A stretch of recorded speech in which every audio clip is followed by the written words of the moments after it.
One.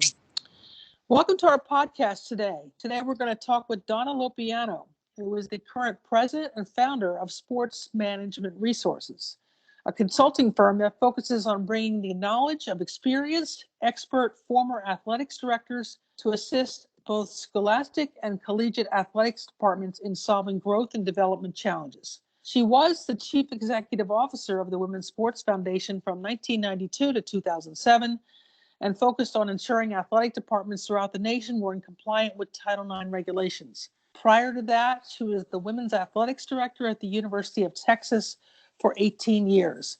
Donna, welcome to the podcast. Thanks, Karen. So the first thing I want to sort of talk about, and you deal with this in the textbook that you co-authored with Gerald Gurney and Andrew Zimlis called Unwinding Madness, is the fiduciary responsibilities that you see in today's age for trustees and presidents when it comes to managing and overseeing collegiate athletics. But you want to know what they are? From your perspective of Sure. the lengthy history, tell me what you think they are. Yeah, well, trustees of organizations have the legal fiduciary responsibility to make sure that the organization is focused on its mission, and it observes all federal laws, that it acts ethically, and ultimately they're responsible. However, they hire a CEO to manage the day-to-day activity, and they shouldn't be involved in the day-to-day management of activity, but they should set the law, the standards and the policies for the institution so that the CEO is held accountable in the same way that they are to adhering to laws and to acting ethically. So that's it in a nutshell. But of course, intercollegiate athletics is a lot more complex than just the dictionary definition.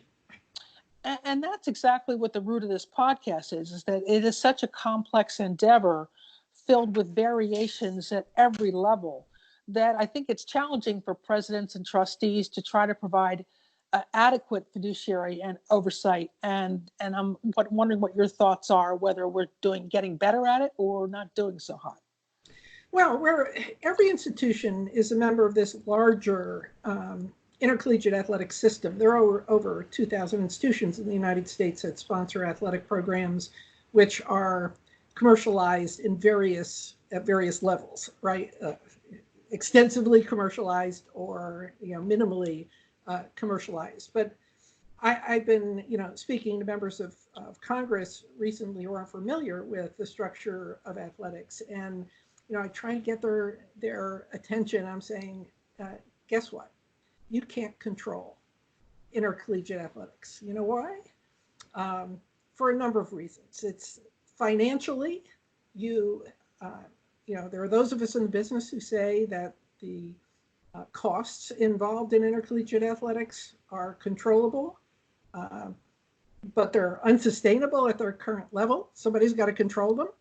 And there are lots of pieces of the puzzle that prevent trustees and presidents, individuals at institutions from controlling those costs. First, unlike professional sports, which have an emergency brake on expenditures, right? If I'm a professional sport entity, I have a labor union to deal with that constrains what I can give my coaches, constrains what I can spend because I have to give a whole chunk of revenues to the labor force.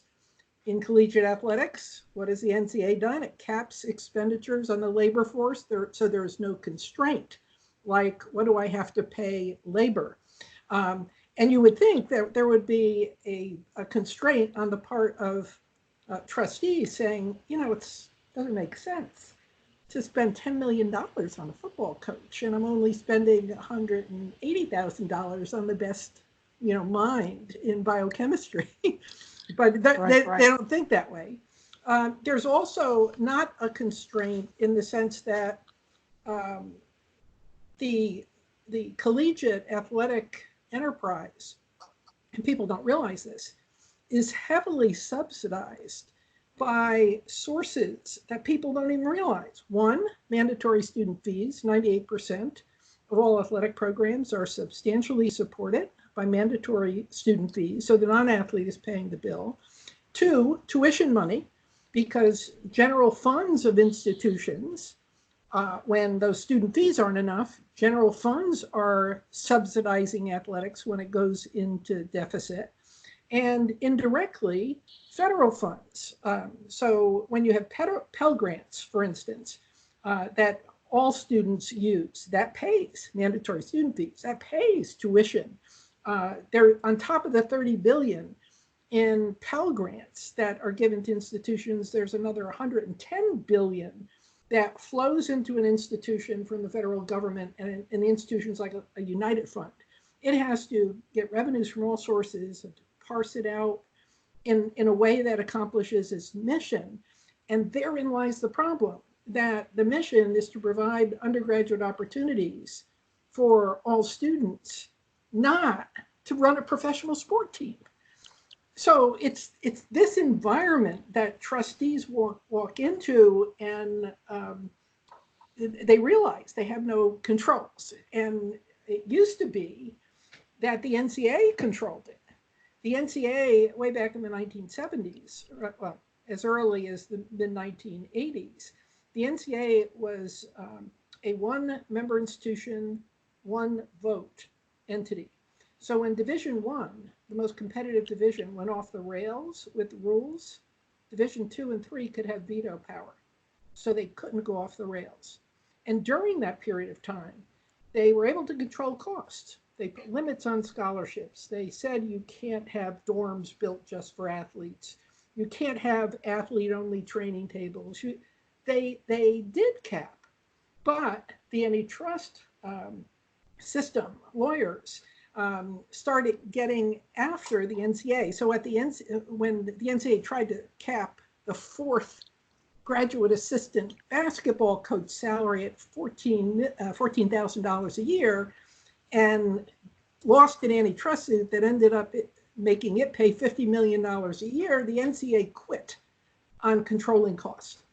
But the big killer in terms of any hope for the NCAA ever controlling intercollegiate athletics expenditures is the fact that in 1997, the NCAA, because it was being threatened by Division I FBS Football Bowl subdivision universities, who said to it, hey, we're leaving. We are leaving the NCAA if you don't give us three things that we want. And those three things were, one, we don't want to give Division II and III our money that we're really earning. It's our star programs that are earning this. So they limit it to a fraction of the NCAA national championship revenues, what monies were going to II and III. Then they said the second thing we want is majority control of the Board of Governors, which is the body within the NCAA that distributes revenues. So that gave it majority control of a plutocracy, right? Of the wealthiest schools started controlling the NCAA. And the last thing they wanted was a rule that said if the NCAA ever starts an FBS, football championship, the only championship that the NCAA did not start, because all the FBS schools were involved in bowls at the time, that 100% of those revenues would come back to the NCAA, to the football bowl subdivision institutions only. And the NCAA caved on all three things. The very next year, the FBS schools started the collegiate, what is now the collegiate football playoff, which is not owned by the NCAA, and they don't share those revenues with everybody. So here's this monstrous intercollegiate athletic institution that's out there that nobody is in control. The only hope right now to control costs is probably Congress interceding, because it's giving billions of dollars to higher education and starting to put some conditions for the expenditure of those funds. And just for folks who may not know what FBS is, that's the Football Bowl subdivision, and that's generally the largest schools playing the highest level of football. There's another term, FCS, which is the Football Championship subdivision, and that does have NCAA championships. It's just the top level that does not. In football, that's the in only football. sport. That's it's right. the only sport that's not owned by the NCAA. That's right. But That's right. the national championship is not owned by the NCAA. Right. Which creates this money dynamic that you're discussing about. Well, So it's worse than that because the NCAA does own the Final Four. Most of the NCAA money comes from the Final Four. right. So that's $1 billion property. But because the FBS controls the Board of Governors, it ensures that when it comes to distributing that money, that fully 80% of those funds go back to Division I schools. Right. So that's why you can say that the plutocracy is ruling. That any revenues who come into the NCAA that should be spent on all 480,000 athletes are severely limited to just supporting those top 123 institutions out of 1,000 members. Right, right. And indeed, in the book, you mentioned that a lot of these reforms really took off in 2014, 2015, when what we call today the Power Five, at the time they were called the Autonomous Five conferences, legislated as they pleased on financial matters and moved away from academic control. Can you talk a little bit about that? Yeah, the FBS repeated what it did in 1997. In 1997, it said, we're going to leave if you don't give us what we want. And in 2014, on the autonomy issue, it said the same thing.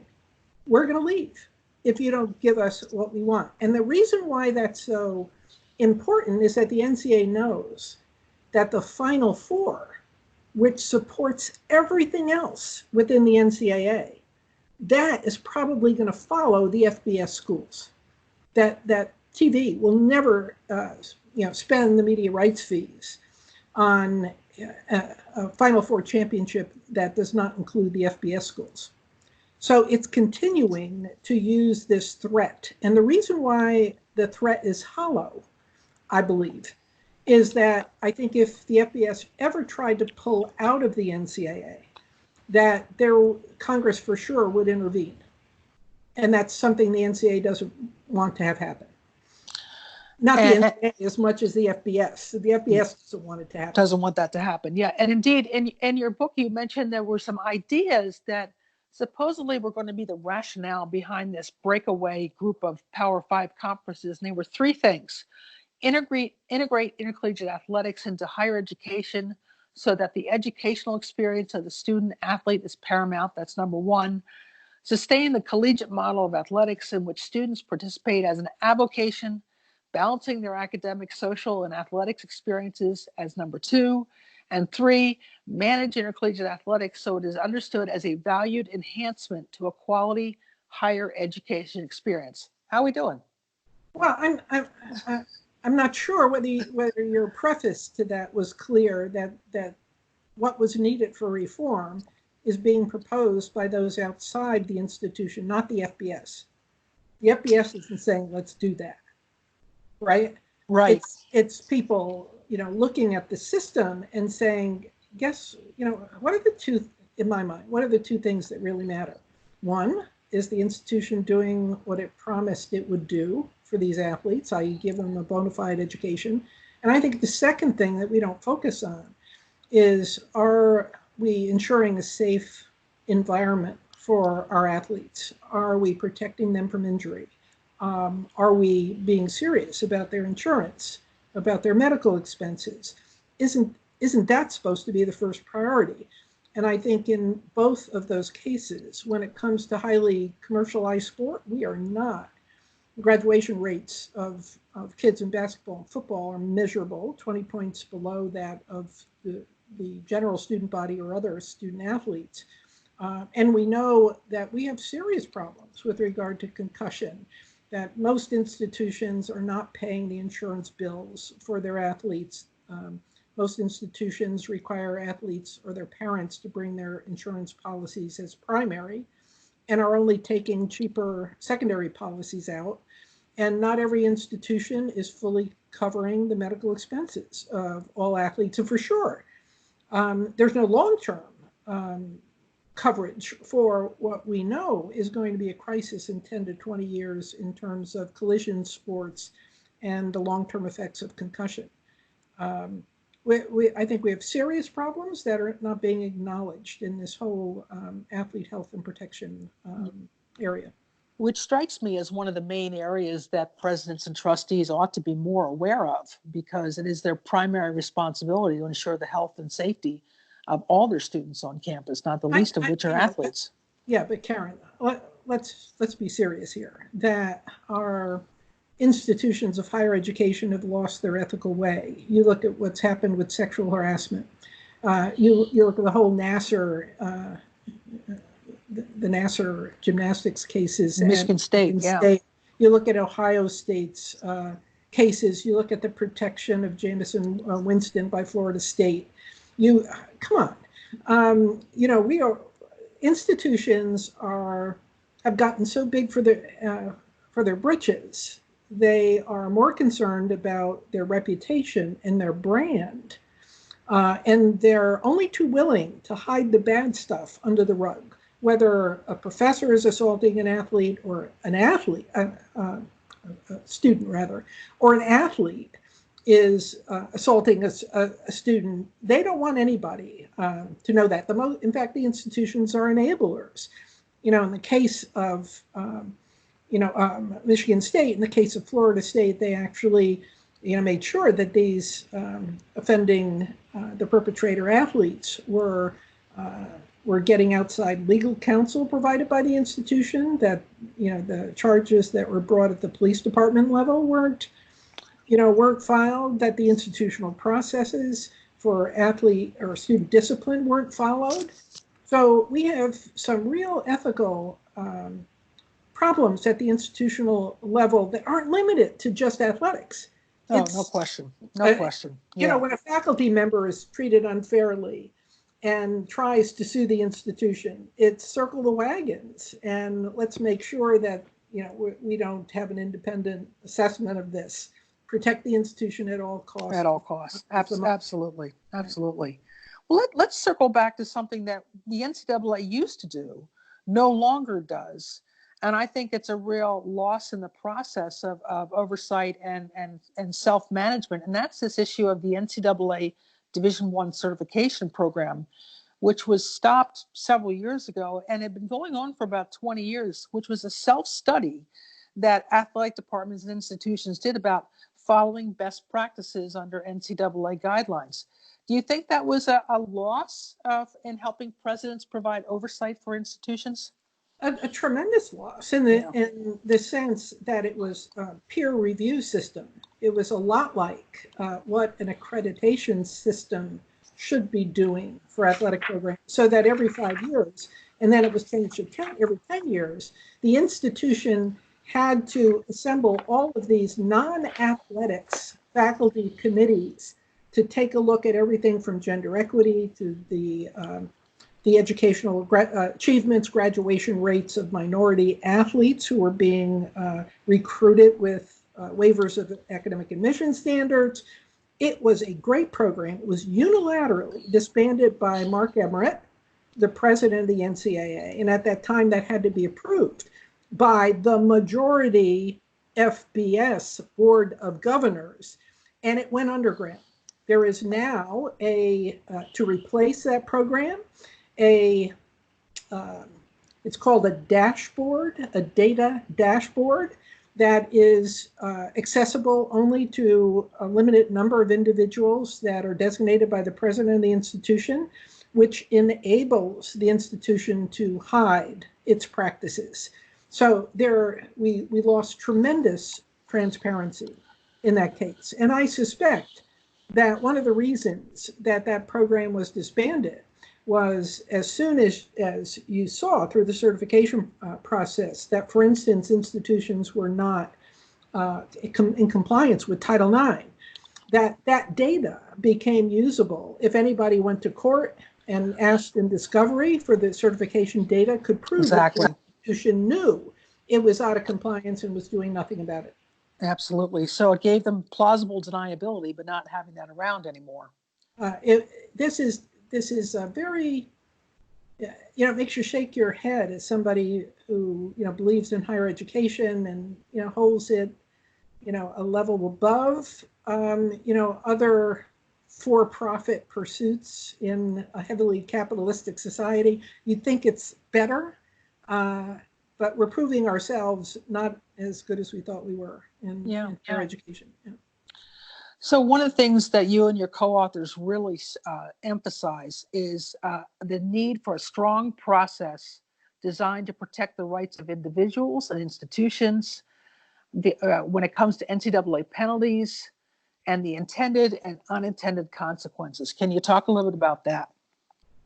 Well, there are lots of pieces to this puzzle. The NCAA enforcement system is not exactly unbiased.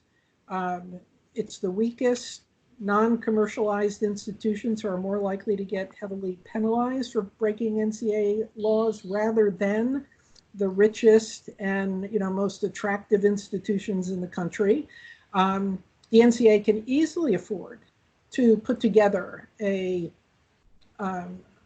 I think, a terrific enforcement system. It can hire former judges, retired judges. It can hire outside independent investigators. But right now, it's got in-house investigations. The membership themselves sit on committees and are the jury for those who are accused. So you get rid of the competition, right? There's nothing unbiased about the current NCAA enforcement system. And the quickest way to clean up a system is by making it transparent. Sunlight is cleansing.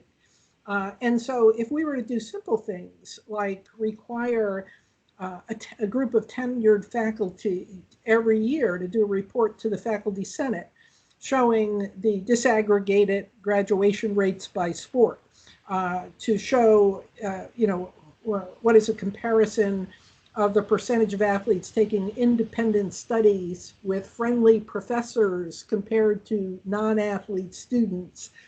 If all that kind of academic data were out there and transparent, we might have some pressure on the system that would allow us to end the academic exploitation and academic fraud that's become epidemic in the system. And again, that gets back to the root of this. The reason I'm doing this podcast is that I'm hopeful that trustees and others who care about college athletics and higher education will start to listen to this and really consider why having the blinders on is not a good idea. And perhaps there's another series of folks and organizations that could get more involved in what's going on here. So that leads me to my next question. Do you think there is any role for trustees in the NCAA governance process, or should there be? I have the same level of confidence in trustees as I do college presidents, which is minimal, because they are both subject to the pressures at the institutional level to win, to succumb to major donors, or even politically interested folks that want to keep their hands on winning teams or 50-yard line seats. They haven't to date stepped up to the plate. I think the only hope right now is to ask trustees and college presidents not to fight having Congress do a very comprehensive study of intercollegiate athletics and come up in a very transparent way with a series of remedies that we might adopt as the equivalent of the Amateur Sports Act of 1978, which straightened out the Olympic system for a while. Right. To have a 2022 Intercollegiate Athletics Act that did things like prohibit the building of athletic facilities that cannot be used by all students. The isolation of athletes, the rest from the student body, that mandated a one-member institution, one vote system, and the kind of check and balance system that used to be true in intercollegiate athletics. You can think, and what Congress has to offer is a limited antitrust exemption that would protect the NCAA from being sued if it tried to cap costs. If the NCAA said we're going to cap coaches' salaries at $1 million a piece, why not? Right? Because they're afraid they're going to get sued. by an antitrust attorney, but the NCAA can give them an exemption for very specific control of costs within reasonable limits purposes, as well as some educational purposes that could be used, like Title IX is, as a condition of receiving Higher Education Act money. You've got to have a transparent system in terms of academic fraud in order to get Higher Education Act money. There are lots of things that Congress could do, but it takes some really careful study and education of lots of folks to make this happen. Absolutely. And at the end of your book, you and your co-authors recommend 21 guidelines for the NCAA and the governance reform, addressing a myriad of areas. Can you share with us a few of the most critical recommendations? Well, I think that, when it comes to the NCAA, there has to be a replacement structure that gets rid of the plutocracy and that would prevent forever the FBS ever saying we'll pull out, right? That was the threat that gave them everything they wanted. But Congress, for instance, could pass a rule that says if you're an athletic program that generates over $1 million a year, that you must be a member of a national governance organization that has a one member, one vote rule, has a veto system, has this academic fraud plan, imposes a certification system. You can control the FBS, which now is out of control. But it's not any one thing. It's, we listed 23 things. It probably is going to take 23 things to clean up the system. Right. Well, Donna, that's great. We're going to leave it there for today, and I certainly appreciate you spending some time with us with your extensive thought about the governance process and the impact this is having on higher education. And I really appreciate you joining us. Anytime. And that was Donna Lopiano, who is currently the president and founder of Sports Management Resources, a consulting firm.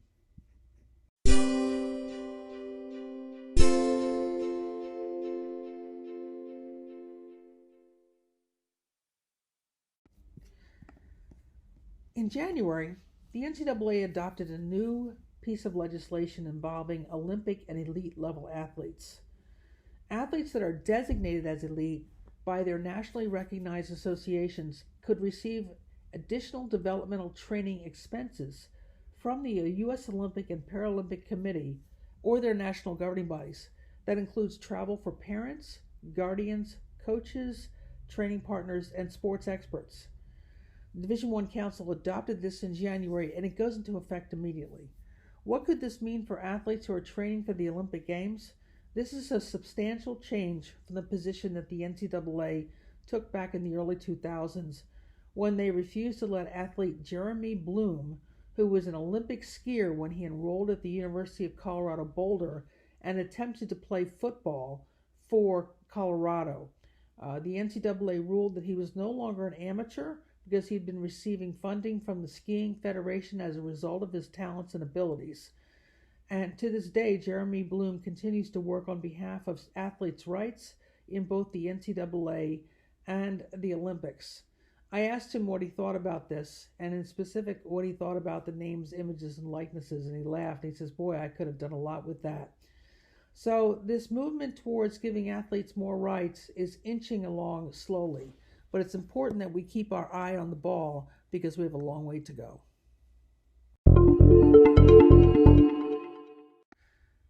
That's a wrap. Thanks for joining us for another week of thinking about college athletics from the 30,000-foot perspective.